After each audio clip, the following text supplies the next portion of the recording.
facing trained officers who pressured him into saying what they wanted to hear. George's parents were not even allowed to see him after his arrest. His father was fired from his job, and his family was forced to flee the town under threats from angry white residents. George was left completely alone, isolated and terrified. The trial that followed was nothing short of a mockery of justice. It took place just 1 month after his arrest, in April 1944. The trial lasted less than 3 hours. The jury was all white. The defense attorney assigned to George did almost nothing to protect him. He did not challenge the evidence, did not cross-examine witnesses properly, and called no witnesses to speak for George. The prosecution's case rested entirely on George's so-called confession, which he had no chance to deny under fair conditions.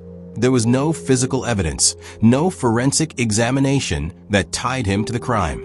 Yet, in less than 10 minutes of deliberation, the jury found him guilty of murder. The sentence was death by electrocution. George Stinney Jr., a child, was sentenced to die. The execution was set for June 16, 1944. Just 81 days after his arrest, George was led to the electric chair. The prison guards struggled to fit the electrodes onto his small body. He was so tiny that the straps of the chair hung loosely around him. They placed a Bible on the seat to raise him up.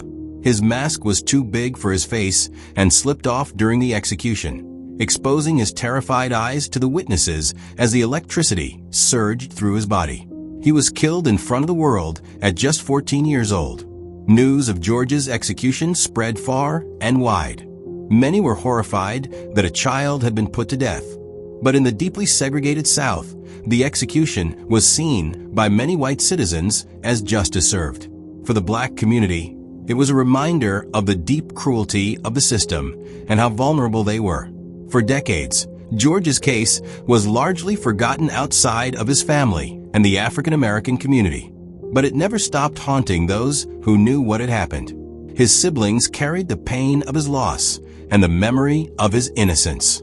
They knew George was not a killer. They knew he had been a child sacrificed to a system that was never built to protect him. In the years that followed, historians and activists began to re-examine the case. The facts were shocking.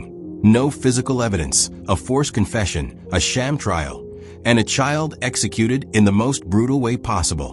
Many began to call for justice,